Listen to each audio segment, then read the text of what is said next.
नमस्कार साथियों, आप सभी का स्वागत है आपके अपने नए YouTube चैनल रेलवे सारथी में। जैसा कि हम आपसे वादा किए थे कि इस चैनल पर साइंस का प्रीवियस ईयर जितने भी ALP के सेट हैं सभी का डिस्कशन हम करेंगे। तो उसी क्रम में आज का यह दूसरा वीडियो है। तो यदि आप पहले वीडियो नहीं देखे हैं तो सबसे पहले वीडियो को देखें, फिर उसके बाद इसको देखें। वीडियो का ड्यूरेशन 10 से 15 मिनट ही रहेगा, जो कि आपका एग्जाम नज़दीक है। इसके वजह से आप सिर्फ और सिर्फ काम का ही चीज को देखेंगे, ठीक है। तो आगे चलने से पहले यदि आप चैनल पे नए हैं तो चैनल को सब्सक्राइब, वीडियो को लाइक एंड शेयर जरूर करें। जितना ज़्यादा आपका रिस्पॉन्स होगा उतना ही हम अच्छा आपके लिए कर पाएंगे। तो चलते हैं क्वेश्चन की ओर। फर्स्ट क्वेश्चन क्या कहता है, आइए सीखते हैं। ध्वनि किस माध्यम में यात्रा नहीं कर सकती है? तो ध्वनि जो है निर्वात में यात्रा नहीं करती है। इसका आप एक तरह से जहाँ पे अंतरिक्ष में निर्वात का स्थिति होता है तो वहाँ कोई भी अंतरिक्ष यात्री जाता है तो उसके पास एक वायर के थ्रू होता है, बात करने के लिए एक माध्यम दिया जाता है, ठीक है। तो इसके वजह से निर्वात में ध्वनि तय नहीं कर सकता है। यहीं पर एक और क्वेश्चन आपसे पूछ लिया जाए, ध्वनि का वेग किसमें अधिक होता है?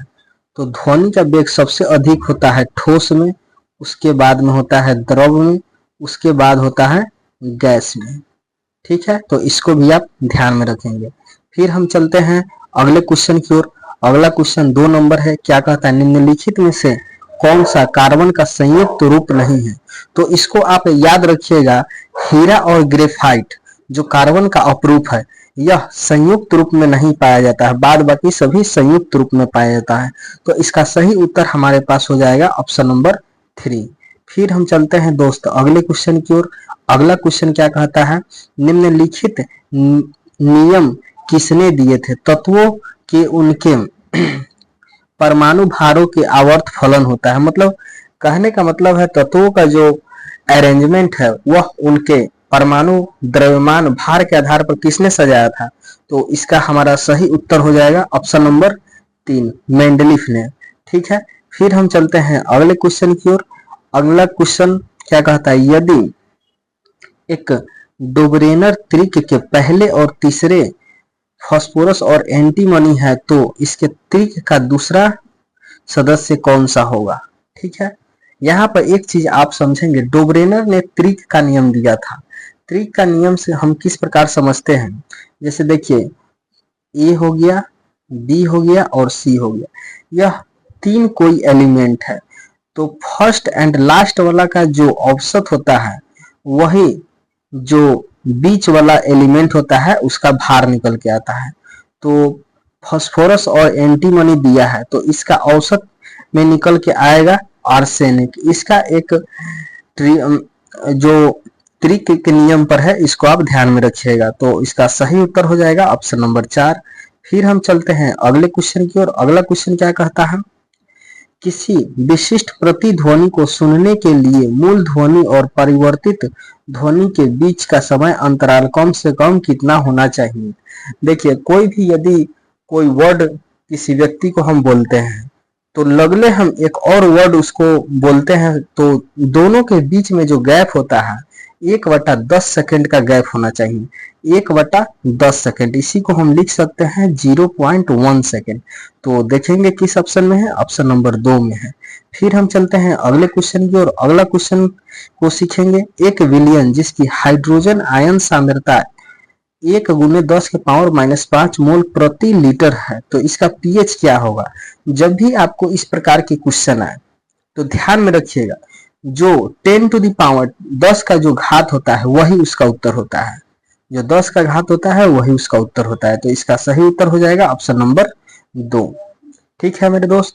फिर हम चलते हैं अगले क्वेश्चन की ओर। अगला क्वेश्चन इंपॉर्टेंट है, इसको आप ध्यान से समझेंगे। बायोलॉजी क्या है, निम्नलिखित में से कौन सा एक स्वैच्छिक क्रिया नहीं? स्वैच्छिक क्रिया कहने का मतलब जो हमारे कंट्रोल में नहीं है। तो कुर्सी हिलाना यह अपना कंट्रोल में है। हृदय की गति, यह हृदय जो गति करता है यह मेरे अकॉर्डिंग नहीं करता है। तो इस यह स्वैच्छिक क्रिया नहीं है, तो हमारा सही उत्तर हो जाएगा ऑप्शन नंबर 2। इसी प्रकार आप समझ सकते हैं मुट्ठी बांधना, ही तो अपना हाथ में मुट्ठी जब जब भी बांधे या खोल सकते हैं। वस्तु का उठाना सेम टू सेम। फिर हम चलते हैं अगले क्वेश्चन की ओर। यांत्रिक ऊर्जा डैश का योग होता है, तो यांत्रिक ऊर्जा बराबर होता है स्थितिज ऊर्जा प्लस गतिज ऊर्जा। तो ऑप्शन देख लेते हैं, ऑप्शन नंबर 3 में हमारा सही उत्तर दिया हुआ है। यहीं पे एक चीज और आप ध्यान में रख सकते हैं, काइनेटिक एनर्जी का फॉर्मूला होता है 1/2 mv²। यह बहुत इंपॉर्टेंट है, इसको आप ध्यान में रखेंगे दोस्त। फिर चलते हैं अगले क्वेश्चन में। अगला क्वेश्चन क्या कहता है, कार्य करने की क्षमता को क्या कहते हैं? तो कार्य करने की क्षमता को हम क्या कहते हैं? ऊर्जा कहते हैं। ठीक है, तो इसको भी आप ध्यान में रखेंगे यहाँ पर। फिर अब चलते हैं अगले क्वेश्चन की ओर। अगला क्वेश्चन क्या कहता है, 2 या 2 से अधिक तत्व मिलकर क्या बनाते हैं? तो यौगिक का डिफिनीशन यही है, 2 या 2 से अधिक तत्व मिलकर यौगिक बनाते हैं। तो इसका सही उत्तर हो जाएगा ऑप्शन नंबर 3। फिर हम चलते हैं अगले क्वेश्चन की ओर। अगला क्वेश्चन क्या कहता है, निम्नलिखित में से कौन सा उपकरण चालक में विभवांतर बनाए रखने में मदद करता है? तो इसका सही उत्तर हो जाएगा ऑप्शन नंबर 3, बैटरी। देखिए कोई भी सर्किट है यहाँ पे, ठीक है, यहाँ पे एक बल्ब है, ठीक है, और यह एक सर्किट से जुड़ा हुआ है। यह बैटरी जो है, अगर बैटरी का कनेक्शन अगर हम हटा देते हैं तो बल्ब क्या हो जाता है, बुझ जाता है। और बैटरी का कनेक्शन देते हैं तो इसमें क्या होता है, बल्ब बढ़ता है, मतलब धारा बनाए रखता है। ठीक है, तो वही क्वेश्चन कह रहा है, तो इसका सही उत्तर हो जाएगा आपको ऑप्शन नंबर 3। फिर चलते हैं अगले क्वेश्चन की ओर। अगला क्वेश्चन है, कार्बन C12 के 1 मोल में कितने परमाणु होते हैं? 1 मोल जब ही कह दे, कार्बन हो, हाइड्रोजन हो, नियॉन हो, कोई भी एलिमेंट हो, 1 मोल का मतलब होता है 6.022 इंटू 6.022 इंटू 10⁻23 होता है। तो इसका सही उत्तर हो जाएगा ऑप्शन नंबर 4। फिर हम चलते हैं अगले क्वेश्चन की ओर। अगला क्वेश्चन क्या कहता है, विराम की अवस्था से शुरू होने वाली ट्रेन 5 मिनट में 90 किलोमीटर प्रति आवर का वेग पकड़ लेती है, यह मानते हुए कि त्वरण एक समान है, तो इस दौरान ट्रेन द्वारा तय की गई दूरी क्या होगा? तो यह न्यूमेरिकल टाइप क्वेश्चन है, इसको आप ध्यान से समझेंगे। आइए, क्वेश्चन में क्या दिया है, विराम अवस्था। विराम अवस्था जब भी कहे तो u का मान हो जाएगा 0, ठीक है, और टाइम बराबर दिया है 5 मिनट। इसको सेकेंड में चेंज करने के लिए 60 से मल्टीप्लाई करेंगे तो कितना हो जाएगा, 6×5 = 30, 300 सेकेंड हो जाएगा। और यहाँ पे जो फाइनल वेलोसिटी है वह 90 किलोमीटर प्रति आवर है।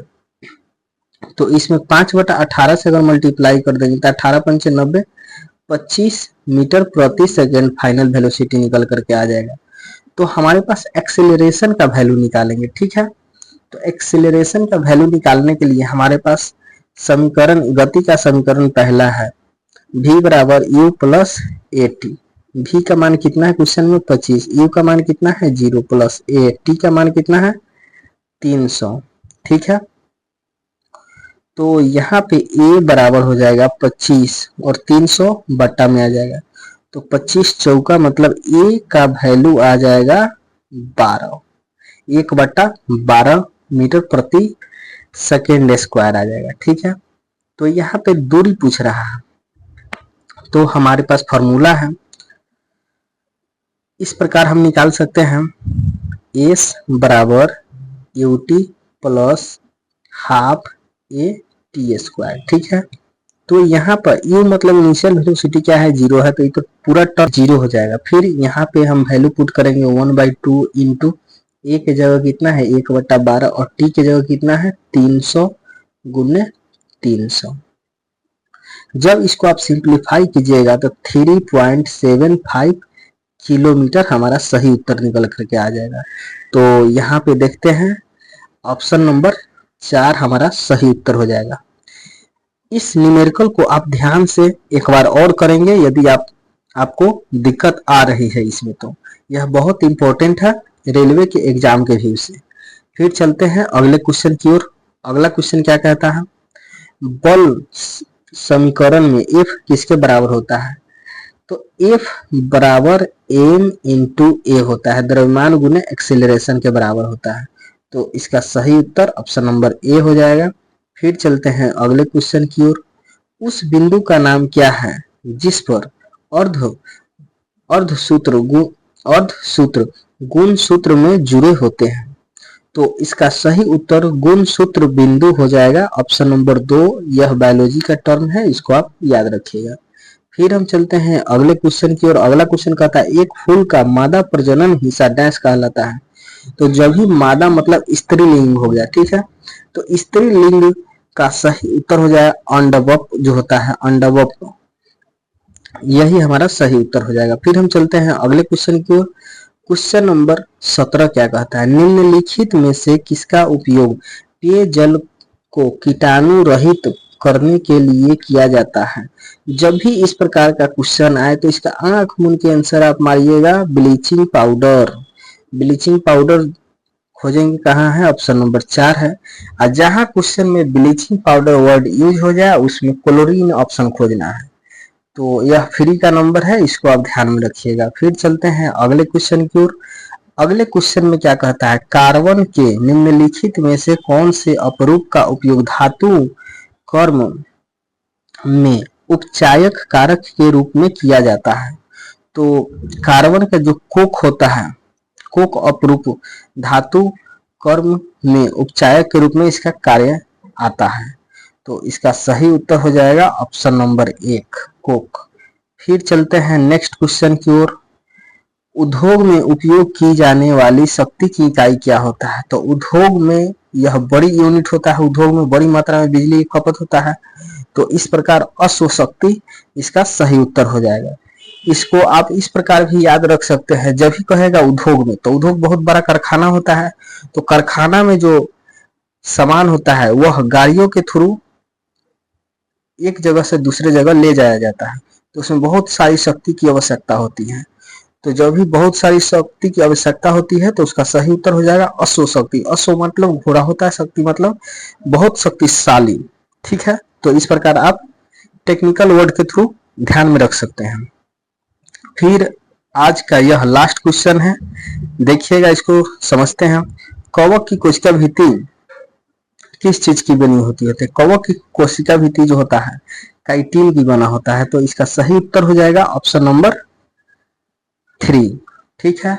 इस प्रकार आज का लेक्चर समाप्त होता है। वीडियो अच्छा लगे तो वीडियो को लाइक, शेयर एंड अधिक से अधिक कमेंट जरूर करें। यदि कोई भी आपका क्वेरी है तो कमेंट करें, उसका जवाब हम नेक्स्ट वीडियो में देने का कोशिश करेंगे। तो इसी के साथ जय हिंद, जय भारत।